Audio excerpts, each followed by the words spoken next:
दोस्तों नमस्कार, स्वागत है आप लोगों का अपने चैनल सिविल टेक में। आज हम लोग कंक्रीट टेक्नोलॉजी के most important MCQ question part number 6 पढ़ने जा रहे हैं। तो आइए स्टार्ट करते हैं। 251 नंबर क्वेश्चन दिया है, कह रहा है the diameter of the bicard plunger. जो बिकार्ड प्लंजर की डायमीटर है कितना दिया है, 10 mm दिया है। कह रहा है कि इट्स लेंथ, इसकी जो लंबाई होती है वो वेरी करती है फ्रॉम, कितना वेरी करती है, तो 40 mm टू 50 mm, यानी सी वाला आंसर करेक्ट हो जाएगा। 40 mm से 50 mm के बीच में वेरी करती है। अगला क्वेश्चन दिया है, कह रहा है gypsum is added for. Gypsum जो होता है हम ऐड करते हैं, क्यों ऐड करते हैं, controlling the setting time, setting time को कंट्रोल करने के लिए। सी वाला आंसर यहाँ पे करेक्ट हो जाएगा। अगला क्वेश्चन दिया है, कह रहा है कि modulus of elasticity of steel as पर IS 456 1978 shall be taken as. अच्छा क्वेश्चन है। कह रहा है जो आपका स्टील का मॉडुलस ऑफ इलास्टिसिटी होती है जो कि IS 456 1978 के अनुसार कितना लिया जाता है, तो करेक्ट आंसर सी हो जाएगा आपका 200 किलो न्यूटन पर mm स्क्वायर होता है। तो किलो न्यूटन पर mm स्क्वायर में दिया है 200 हो जाएगा। सी वाला आंसर यहाँ पर आपका करेक्ट हो जाएगा। अगला क्वेश्चन दिया, कह रहा है कि द ग्रेड ऑफ कंक्रीट, क्या दिया है, grade of concrete M150 means that compressive strength of A 15 centimetre cube after the 28 days इस कितना हो जाएगा, तो करेक्ट आंसर हो जाएगा बी 150 kg पर सेंटीमीटर स्क्वायर, यानी kg पर सेंटीमीटर स्क्वायर में कितना हो जाएगा, 150 हो जाएगा आपका। तो बी वाला आंसर यहाँ पे करेक्ट हो जाएगा। अगला क्वेश्चन दिया गया, the cement becomes useless if it's absorb moisture content exceed. अच्छा क्वेश्चन है। कह रहा है जो सीमेंट होता है वो आपका बिकम यूजलेस, यानी यूजलेस हो जाता है, कब होता है, जब उसका एब्जॉर्ब्ड मॉइस्चर कंटेंट जो होता है वो एक्सीड यानी ज़्यादा हो जाता है। किससे ज़्यादा हो जाता है, तो 5% से अगर ज़्यादा हो जाता है तो क्या होता है, सीमेंट आपका यूजलेस हो जाता है। डी वाला आंसर यहाँ पर करेक्ट हो जाएगा। अगला क्वेश्चन दिया है, कह रहा है कि इन रेनफोर्स्ड कंक्रीट फुटिंग, क्या दिया है, in reinforced concrete footing on the soil the minimum thickness at the east should not be less than, तो should not be less than कम नहीं होना चाहिए, किससे कम नहीं होना चाहिए, तो 150 mm से कम नहीं होना चाहिए। बी वाला आंसर आपका यहाँ पे करेक्ट हो जाएगा। अगला क्वेश्चन दिया, कह रहा for the preparing a test specimen it is necessary. अच्छा क्वेश्चन है। कह रहा है कि अगर टेस्ट स्पेसिमेन को प्रिपेयर करने के लिए इट इज नेसेसरी मतलब क्या आवश्यक होता है, तो ए नंबर आपका दिया to mix the concrete and fine aggregate by the dry hand, नहीं ड्राई हैंड के द्वारा क्या होता है, सीमेंट और फाइन एग्रीगेट को मिक्स करना। बी आपका दिया to mix the coarse aggregate, coarse aggregate को मिक्स करना। सी आपका दिया to mix the water to the cement fine aggregate and coarse aggregate, यानी वाटर को मिक्स करना किसके, सीमेंट, फाइन एग्रीगेट और कोर्स एग्रीगेट में। डी आपका आंसर करेक्ट हो जाएगा। जो तीनों ऑप्शन आपके दिए गए हैं वो बिल्कुल सही हैं। अगला क्वेश्चन दिया है, कह रहा है कि the for a good concrete, क्या दिया है, एक अच्छे कंक्रीट के लिए क्या होता है, ए आपका दिया है aggregate should be hard and durable होना चाहिए। तो बी आपका दिया है कि water should be free from the organic materials, तो ये भी सही है आपका। सी आपका दिया है कि सीमेंट शुड बी सफिशिएंट होना चाहिए to the produced required strength, तो ये भी सही है, मतलब आपके तीनों ऑप्शन बिल्कुल सही हैं। डी वाला आंसर यहाँ पर करेक्ट हो जाता है। अगला क्वेश्चन दिया है कि the design yield stress of steel according to the IS 456 1978, यानी 456/1978 के अनुसार जो डिजाइन यील्ड स्ट्रेस होता है किसका, स्टील का, कितना रखा जाता है, तो करेक्ट आंसर हो जाएगा डी 0.87 FY रखा जाता है। डी वाला आंसर यहाँ पर करेक्ट हो जाएगा। अगला क्वेश्चन दिया था process of the hardening of concrete by keeping its surface moist is known as, क्या कह रहा है, कह रहा है कि द प्रोसेस बताना है, किसका process, hardening of concrete, concrete के हार्डनिंग का, जो कि कीपिंग नहीं रखता है, क्या रखता है, सरफेस मोइस्ट, यानी उसके सरफेस को मतलब मोइस्ट रखता है। तो करेक्ट आंसर क्यूरिंग हो जाएगा। ये क्यूरिंग की डिफिनीशन है, याद रखिएगा। सी वाला आंसर यहाँ पर आपका करेक्ट हो जाएगा। अगला क्वेश्चन दिया है, कह रहा है the for the construction of the retaining structure, retaining structure के निर्माण करने के लिए type of concrete, concrete mix, यानी कंक्रीट मिक्स का जो है प्रकार पूछ रहा है कि हम कौन सा कंक्रीट मिक्स यहाँ पर यूज करते हैं, तो करेक्ट आंसर आपका हो जाएगा सी 1:1.5:3 का रेशियो जो होता है वो हम यूज करते हैं। ये 1:1.5:3 किसका होता है, तो M20 का होता है, याद रखिएगा M20 का होता है ना। तो आपका सी आंसर यहाँ पर करेक्ट हो जाएगा। अगला क्वेश्चन देखते हैं, कह रहा है कि the main reinforcement in A two of A T shaped RC retaining wall is provided on. अच्छा क्वेश्चन है। कह रहा है कि मेन रेनफोर्समेंट बताना है किसके लिए, T shaped RC retaining wall के लिए। कहाँ पर पूछ रहा है, इन द टो में पूछ रहा है, तो करेक्ट आंसर क्या हो जाएगा, तो करेक्ट आंसर आपका चौथा है, यानी क्या दिया है आपका bottom face perpendicular to the wall, यानी वॉल के परपेंडिकुलर बॉटम फेस पर प्रोवाइड कराते हैं। सिर्फ और सिर्फ चौथा वाला सही है, मतलब डी वाला आंसर यहाँ पर आपका करेक्ट हो जाएगा। अगला क्वेश्चन दिया, कह रहा है कि द प्रोड्यूस इम्परमिएबल कंक्रीट। अच्छा क्वेश्चन है कि produce impermeable concrete, A option क्या दिया है, thorough the mixing of the concrete is required, B आपका दिया proper compaction of the concrete is required, C आपका दिया proper curing of the concrete is required. तो तीनों सही हैं, डी वाला आंसर आपका करेक्ट हो जाएगा। अगला क्वेश्चन दिया, कह रहा पोजोलॉनिक प्रॉपर्टीज एग्जिस्ट इन, कह रहा है जो पोजोलॉनिक प्रॉपर्टी होती है वो एग्जिस्ट करती है, कहाँ पे करती है, तो ए आपका दिया है सेल्स, बी आपका दिया है फ्लाई एश, सी आपका दिया है पेमिसाइड्स और डी आपका दिया है ऑल ऑफ द अबव। तो डी वाला आंसर यहाँ पर करेक्ट हो जाएगा। अगला क्वेश्चन दिया, कह रहा है ए कंटीन्यूअस बीम क्या है, इच डीम्ड, कंटीन्यूअस बीम को हम डीम्ड बीम कब कहेंगे, of a deep beam when the ratio of the effective span to the overall depth, यानी L/D जो होता है लेस देन, कितना कम होता है। अच्छा क्वेश्चन है, कंटीन्यूअस के केस में दिया हुआ है, कह रहा है कि किसी भी कंटीन्यूअस बीम को हम डीप बीम कब कहेंगे, जब उसके इफेक्टिव लेंथ और जो उसकी डायमीटर होती है या ओवरऑल डेप्थ होती है उनका जो रेशियो होता है किससे कम होना चाहिए। तो करेक्ट आंसर सी हो जाएगा आपका 2.5 है। याद रखिएगा, कंटीन्यूअस बीम बोलेगा तो 2.5 हो जाएगा, अगर सिंपली सपोर्टेड बीम बोलेगा तो कितना हो जाएगा, 2 हो जाएगा। तो यहाँ पे करेक्ट आंसर सी हो जाएगा आपका। अगला क्वेश्चन दिया है, pick up the correct statement from the following, इसमें से कौन सा स्टेटमेंट सही है ये बताना है। ए नंबर दिया है, the weight of the ingredient of the concrete mix is taken in the kilogram, तो आपका पहला तो बिल्कुल सही है। बी दिया, water and aggregate are mixed, क्या है, मेजर्ड इन द लीटर, जो वाटर और एग्रीगेट होते हैं वो मेजर किए जाते हैं लीटर में, तो ये भी सही है आपका। सी आपका दिया 20 bag of cement make 1 ton, तो ये भी सही है आपका। डी वाला आंसर बिल्कुल यहाँ पर आपका करेक्ट हो जाएगा। अगला क्वेश्चन दिया, कह रहा है if the finest modulus of the sand is 2.5 it is graded as, कह रहा है कि अगर कोई मॉडल क्या बोलते हैं सैंड है उसका फाइनेस्ट मॉडुलस कितना दिया है, 2.5 दिया है, तो पूछ रहा है कि ये किस प्रकार के सैंड है, तो करेक्ट आंसर बी हो जाएगा, फाइन सैंड के अंतर्गत आता है, बी वाला आंसर यहाँ पे करेक्ट हो जाएगा। अगला क्वेश्चन दिया, कह रहा है the maximum quantity of the water, क्या दिया है, maximum quantity of the water needed पर 50 kg of the cement for the M15 grade of the concrete इस कितना हो जाएगा, तो 32 लीटर होता है। M50 kg दिया है, M15 ग्रेड दिया है, तो कितना हो जाएगा, करेक्ट आंसर आपका सी हो जाएगा, 32 लीटर्स हो जाएगा। अगला क्वेश्चन दिया, कह रहा है increase the cohesiveness of concrete make it, क्या दे रहा है, the increased cohesiveness of concrete make it, तो क्या हो जाएगा, ए वाला आंसर करेक्ट हो जाएगा। लेस लाइएबल होता है टू द सेग्रीगेशन के लिए क्या होता है, लेस लाइएबल होता है, ए वाला आंसर यहाँ पे करेक्ट हो जाएगा। अगला क्वेश्चन दिया, कंक्रीट इज अनसुटेबल होता है किसके लिए, for the compaction by A vibrator if it is, कितना क्या होना चाहिए, तो करेक्ट आंसर प्लास्टिक हो जाएगा। मतलब कह रहा है कि कंक्रीट जो होती है वो कंपैक्शन के लिए जो होती है अनसुटेबल होती है, किसके द्वारा, वाइब्रेटर के द्वारा, कब, जब जो होता है कंक्रीट जो होती है प्लास्टिक होती है, ठीक है, जब कंक्रीट हमारी प्लास्टिक होती है तो ऐसी कंडीशन में वाइब्रेटर के द्वारा कंपैक्शन करने में क्या होता है, वो अनसुटेबल होती है। तो यहाँ पर डी वाला आंसर आपका करेक्ट हो गया। अगला क्वेश्चन दिया, कह रहा है in order to obtain the best workability of the concrete की बेस्ट वर्कबिलिटी को प्राप्त करने के लिए कह रहा है कि preferred shape of the aggregate कैसी होनी चाहिए, तो राउंडेड होना चाहिए, ए वाला आंसर बिल्कुल सही है आपका। अगला क्वेश्चन दिया कि the hydration of the cement is due to the chemical action of the water with, अच्छा क्वेश्चन है, कह रहा है कि जो हाइड्रेशन ऑफ सीमेंट है is due to the chemical action of the water, chemical action of the water के कारण जो हाइड्रेशन ऑफ सीमेंट है क्या होता है, तो ए आपका ऑप्शन दिया है कि tri calcium silicate and di calcium silicate, B दिया है di calcium silicate and tri calcium aluminate, C आपका दिया tri calcium aluminate and tri calcium aluminoferrite, और डी आपका दिया है ऑल ऑफ द अबव, तो स्वाभाविक है डी वाला आंसर यहाँ पे करेक्ट हो जाएगा।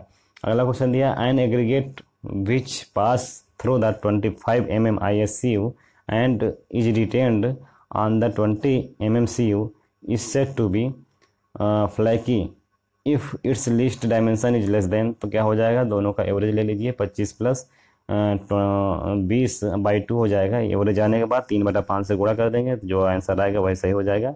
आंसर क्या आएगा, डी वाला करेक्ट हो जाएगा, 13.5 mm, डी आंसर करेक्ट हो जाएगा। अगला क्वेश्चन दिया है अप्रॉक्सीमेट वैल्यू बताना है, क्या बताना है, अप्रॉक्सीमेट वैल्यू बताना है किसका, श्रिंकेज स्ट्रेन का इन कंक्रीट में कितना होता है, तो करेक्ट आंसर बी हो जाएगा, 0.0003 हो जाएगा, कितना हो जाएगा, 0.0003, बी वाला आंसर यहाँ पे करेक्ट हो जाएगा। अगला क्वेश्चन दिया, कह रहा है for the quality control of the Portland cement. अच्छा क्वेश्चन कह रहा है for the quality control of the Portland cement the test essentially done is, कितना हो जाएगा, कौन सा टेस्ट करते हैं, तो सेटिंग टाइम करते हैं, टेंसाइल स्ट्रेंथ टेस्ट करते हैं, कंसिस्टेंसी करते हैं, ऑल ऑफ द अबव, तो all of the above answer यहाँ पर करेक्ट हो जाएगा, तीनों टेस्ट किए जाते हैं। अगला क्वेश्चन दिया है strength of the concrete with the passes of the time, यानी जैसे जैसे समय बीतता है ऐसी कंडीशन में जो स्ट्रेंथ ऑफ कंक्रीट होती है क्या होती है, वो इंक्रीज कर जाती है। याद रखिएगा, अगर कंक्रीट पूछेगा तो इंक्रीज कर जाता है, सीमेंट पूछेगा तो क्या हो जाएगा, डिक्रीज कर जाता है। अगला क्वेश्चन दिया कह रहा है which of the following statement is incorrect, कह रहा है कि इसमें से कौन सा स्टेटमेंट इनकरेक्ट है ये बताना। ए आपका दिया कि हायर वीबी टाइम सो लोअर वर्कबिलिटी, अगर हायर वीबी टाइम जो होता है वो वर्कबिलिटी लोअर शो करता है तो आपका सही है। बी आपका दिया कि हायर स्लम्प जो होता है वो हायर वर्कबिलिटी शो करता है, ये भी सही है आपका। सी आपका दिया higher compaction factor show higher workability, ये भी सही है, मतलब नन ऑफ द अबव, इनमें से कोई भी स्टेटमेंट आपका गलत नहीं है, डी वाला आंसर बिल्कुल सही हो जाएगा। अगला क्वेश्चन दिया कह रहा है to obtain the cement dry powder, क्या दिया, to obtain cement dry powder limestone and shales are their slurry is burn in a rotary clean at a temperature between. अच्छा क्वेश्चन है, कह रहा है सीमेंट को जब जलाया जाता है उसमें टेम्परेचर कितना होता है, यही पूछ रहा है आपसे सीधा, तो कितना होता है 1400 से लेकर 1500 डिग्री सेंटीग्रेड होता है, डी वाला आंसर आपका करेक्ट हो जाएगा। अगला क्वेश्चन दिया है और मोस्ट इंपॉर्टेंट क्वेश्चन है, ये बहुत आता है क्वेश्चन, दिया कि in a pile of the length कितना दिया है, एल दिया है, कह रहा है किसी भी पाइल की जो लंबाई है वो एल है, तो कह रहा है पॉइंट ऑफ सस्पेंशन बताना है फ्रॉम द इंड से सस्पेंशन, पॉइंट ऑफ सस्पेंशन कितना होगा for the lifting it are located at, कितना हो जाएगा 0.207 इंटू एल हो जाएगा, ए वाला आंसर आपका बिल्कुल करेक्ट हो जाएगा।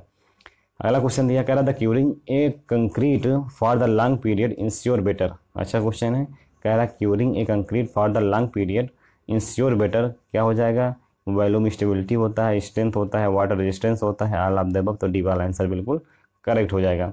अगला क्वेश्चन दिया है कह रहा है कि द इन ए रिंग, क्या दिया है, in a ring beam subjected to the uniformly distributed load, कह रहा है यूनिफॉर्मली डिस्ट्रीब्यूटेड लोड के द्वारा किसी रिंग बीम में क्या होता है, तो ए आपका ऑप्शन दिया है कि शेयर फोर्स जो होता है कहाँ पर, एट द मिड स्पैन पर जो शेयर फोर्स होता है वो 0 होता है, तो पहला तो आपका बिल्कुल सही है।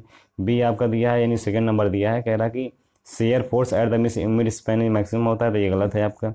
तीसरा आपका दिया है कि जो टॉर्जन होता है मिड स्पैन पर 0 होता है, और चौथा आपका दिया है कि जो टॉर्जन होता है एट द मिड स्पैन पर मैक्सिमम होता है, तो यहाँ पे पहला और तीसरा बिल्कुल सही है, यानी शेयर फोर्स और टॉर्जन दोनों मिड स्पैन पे क्या होते हैं, 0 होते हैं, पहला तीसरा किसमें दिया है, ए में दिया है, तो ए वाला आंसर आपका यहाँ पर करेक्ट हो जाएगा। अगला क्वेश्चन दिया कह रहा है बैचिंग एरर बताना है, कह रहा है बैचिंग एरर मीन्स इनएक्यूरेसी होता है इन द क्वांटिटी ऑफ। अच्छा क्वेश्चन है, कह रहा है कि जो बैचिंग एरर होती है उसका मतलब होता है, क्या होता है, मीन्स इनएक्यूरेसी मानी जाएगी इन द क्वांटिटी ऑफ, किसके लिए, aggregate cement and water all of the above, तो डी वाला आंसर बिल्कुल करेक्ट हो जाएगा। अगला दिया कि in a storey height is equal to the length of the RCC wall, कह रहा है कि अगर कोई हमारे पास आरसीसी वाल है जिसकी लंबाई और हाइट क्या है, दोनों सेम दिया है, तो कह रहा है कि ऐसे केस में percentage increase in the strength, यानी जो आपका स्ट्रक्चर है उसमें percentage increase in the strength, उसकी स्ट्रेंथ में जो इंक्रीज होगा कितना परसेंट इंक्रीज कर जाएगा, तो करेक्ट आंसर आपका हो जाएगा बी, 10% तक इंक्रीज कर जाता है। मतलब कह रहा है कि जब कोई स्ट्रक्चर ऐसा है आपके पास जिसकी हाइट और क्या है लेंथ जो है वो दोनों सेम है, तो ऐसी कंडीशन में जो उसकी स्ट्रेंथ में इंक्रीज होता है वो कितना परसेंट इंक्रीज होता है, तो करेक्ट आंसर हो जाएगा 10% होता है।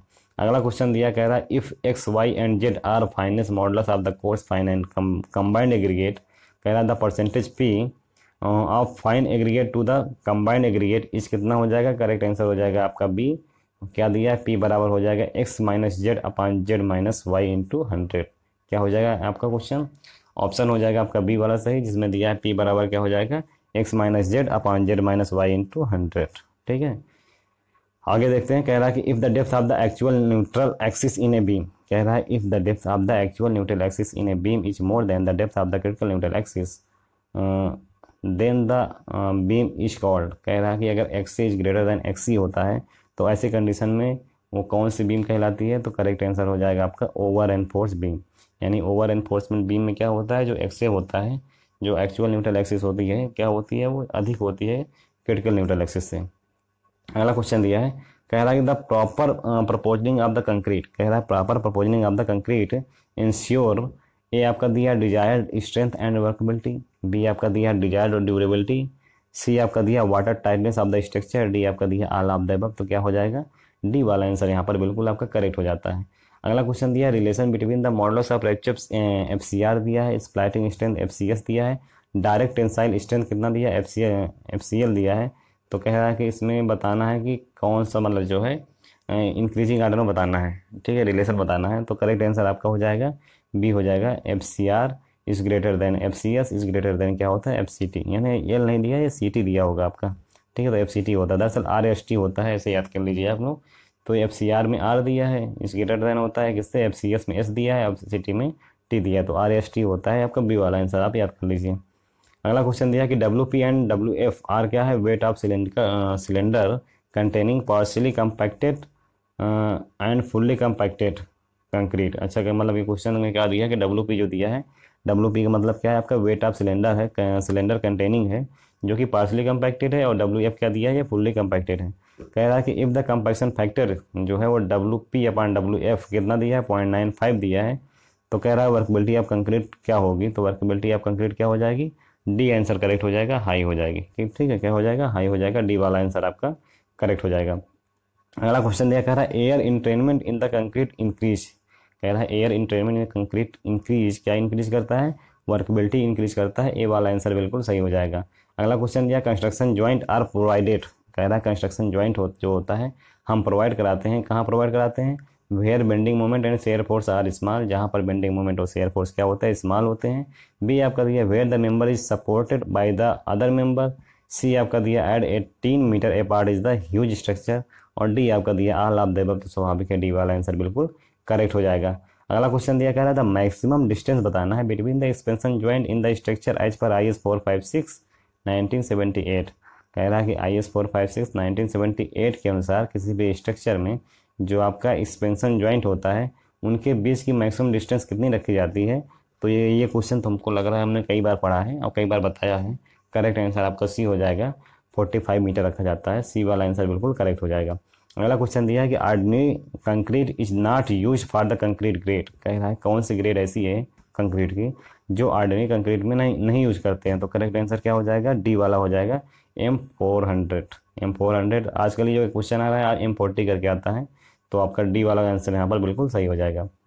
अगला क्वेश्चन दिया है कि इन ए स्फेरिकल डोम, क्या दिया है, एक स्फेरिकल डोम में subjected to the concentrated load at the crown or uniformly distributed load the meridional force, कह रहा द मेरिडियनल फोर्स जो होता है इज ऑलवेज कैसा होता है। तो सी आपका आंसर करेक्ट हो जाएगा, कंप्रेसिव होता है। देखिए दो फोर्स होते हैं, एक आपका होता है मेरिडियनल फोर्स होता है, एक हुप का होता है, हुप स्ट्रेस टाइप का होता है। तो अगर हुप स्ट्रेस का पूछेगा तो टेंसाइल होता है, और मेरिडियनल पूछ रहा है तो आपका कंप्रेसिव हो जाएगा। तो सी वाला आंसर बिल्कुल यहाँ पर करेक्ट हो जाएगा। अगला क्वेश्चन दिया है aggregate is said to be the flaky, कह रहा है कोई एग्रीगेट है जिसको हम कहते हैं फ्लैकी, कब कहा जाएगा, जब उसकी least dimension is less than कितना हो जाएगा, तो 3/5 मीन डायमेंशन हो जाएगा। सी वाला आंसर बिल्कुल करेक्ट हो जाएगा। ये क्वेश्चन हमने अभी पढ़ा है। इसके बाद दिया क्या कि क्या रहा है, कह रहा है the depth of the footing, क्या क्वेश्चन है कि the depth of the footing for an isolated column is govern by, अच्छा क्वेश्चन है। कह रहा है कि आपका जो आइसोलेटेड कॉलम के लिए जो डेप्थ ऑफ फुटिंग होती है वो किससे संबंधित होता है। तो नंबर 1 आपका दिया है कि मैक्सिमम बेंडिंग मोमेंट, दूसरा आपका दिया है आपका शेयर फोर्स, तीसरा दिया है पंजिंग शेयर। तो करेक्ट आंसर क्या हो जाएगा, पहला दूसरा तीसरा ये तीनों सही हैं, डी वाला आंसर बिल्कुल करेक्ट हो जाएगा। अगला क्वेश्चन दिया while designing an air entrainment, क्या दिया है, while designing an air entrained concrete, air entrained concrete की जब हम डिजाइन करते हैं तो क्या होता है, वाटर सीमेंट रेशियो जो होता है वो रिड्यूस हो जाता है। बी आपका दिया proportions of the aggregate is reduce हो जाता है। सी आपका दिया an allowance for the entrained air is made, और डी आपका दिया ऑल ऑफ द अबव। तो यहाँ पर डी वाला आंसर बिल्कुल करेक्ट हो जाएगा। अगला क्वेश्चन दिया कह रहा है minimum thickness of the load bearing RCC वाल, यानी लोड बियरिंग आरसीसी वाल की जो मिनिमम थिकनेस होती है वो कितनी रखी जाती है, तो शुड भी रखी जाती है कितना, 100 mm रखा जाता है। बी वाला आंसर बिल्कुल करेक्ट हो जाएगा। अगला क्वेश्चन दिया कह रहा है M150 ग्रेड ऑफ कंक्रीट अप्रॉक्सीमेट्स, क्या कह रहा है कि M150 जो होता है इसका ग्रेड कौन सा होता है। तो करेक्ट आंसर हो जाएगा बी 1:1:2। तो M15 के लिए दिया हुआ है, ये गलत दिया है इन्होंने, M15 के लिए दिया 1:1 आपका जो 2 होता है ये होता है M25, और M20 का कितना होता है, 1:1.5 मतलब 1:1.5 होता है। अब 1:2:4 होता है आपका M मतलब जो है 15 के लिए। तो 1:2:4 मतलब यहाँ पे आंसर सी वाला होना चाहिए करेक्ट, गलत दिया इन्होंने आंसर। आगे देखते हैं, कह रहा था effect of adding calcium chloride in A concrete is. कह रहा है कि कैल्शियम क्लोराइड इन कंक्रीट में अगर हम कैल्शियम क्लोराइड को ऐड करते हैं तो उसका जो इफेक्ट होता है क्या होता है। तो पहला ऑप्शन दिया टू इंक्रीज श्रिंकेज को इंक्रीज कर देता है, पहला तो बिल्कुल सही है। तो श्रिंकेज को डिक्रीज करने का उसको कोई सवाल ही नहीं पैदा होता है। तीसरा आपका दिया कि to increase the setting time, नहीं सेटिंग टाइम को डिक्रीज कर देता है, पहला और चौथा ऑप्शन सही है। पहला चौथा किसमें दिया है, बी में दिया है, तो बी वाला आंसर आपका करेक्ट हो जाएगा। तो इस वीडियो का लास्ट क्वेश्चन देखते हैं, कह रहा था permissible compressive strength of M300 concrete grade. कह रहा कि M300 कंक्रीट ग्रेड की जो परमिजिबल कंप्रेसिव स्ट्रेंथ होती है कितनी होती है, तो डी वाला आंसर करेक्ट हो जाएगा, 300 kg/cm² होता है। इस प्रकार से हम लोगों ने इस वीडियो में भी 50 क्वेश्चन पढ़ लिया है। अगर आपको हमारा वीडियो पसंद आता है तो प्लीज़ लाइक करें, शेयर करें, सब्सक्राइब करें। थैंक यू, धन्यवाद।